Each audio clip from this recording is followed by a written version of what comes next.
জয়দেবের মেলাতে বাউল নাচে গানেতে। গান বলে কে রে এখানে? এটা বাপি না মধু কাকার ছেলে। দাঁড়া ফোন করছি মধু কাকারে। হ্যালো, কে মধু কাকা? কে তুমি বাবা? চঞ্চল বলছি আমি। হ্যাঁ, এই তোমার ছেলে এখানে গেঁজা খাচ্ছে বুঝলে তো, এই তো মাঠে বসে খাচ্ছে।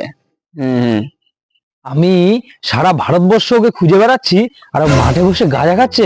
দাঁড়াও, আমি আসছি, দাঁড়াও। আচ্ছা ঠিক আছে, আসো।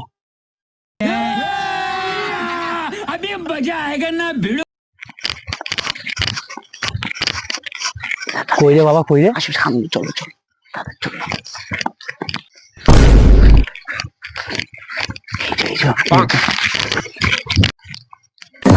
তোকে আমি 50 টাকাটা দিলাম, বাপ বেটা একসাথে বসে গাঁজা খাবো, আর তুই একা একা এখানে বসে গাঁজা খাচ্ছিস।